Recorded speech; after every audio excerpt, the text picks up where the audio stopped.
السلام عليكم.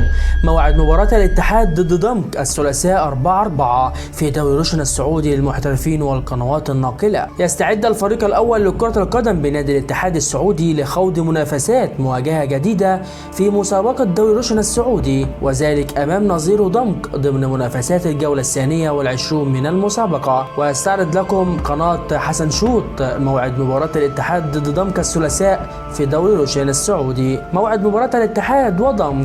يضرب فريق الاتحاد موعدا مع نظيره ضمك غدا الثلاثاء الموافق 4 من ابريل الجاري في تمام الساعة 9 مساء بتوقيت مصر، وفي تمام الساعة 10 مساء بتوقيت السعودية، وفي تمام الساعة 11 مساء بتوقيت ابو ظبي. والقنوات الناقلة لمباراة الاتحاد وضمك ومن المقرر ان تنقل فعاليات اللقاء المرتقب بين فريقي النصر والعدالة في دوري روشن السعودي مجموعة القنوات الرياضية السعودية SSC الحاصلة على حقوق بث كافة مباريات الدوري السعودي وعدد من البطولات الأجنبية على الفضائية المشفرة فقط. ترتيب الاتحاد وضمك في دوري روشن السعودي. ويدخل فريق الاتحاد السعودي هذه المواجهة وهو يتربع على عرش صدارة ترتيب الدوري السعودي برصيد 50 نقطة، أما فريق ضمك يدخل وهو يقع في المركز السابع برصيد 28 نقطة. وفي نهاية الفيديو إخواتي الكرام بشكركم جدا وأرجو منكم لايك للفيديو واشتراك في القناة وتفعيل زر الجرس لكي يصلك إشعار بكل جديد. شكرا لكم،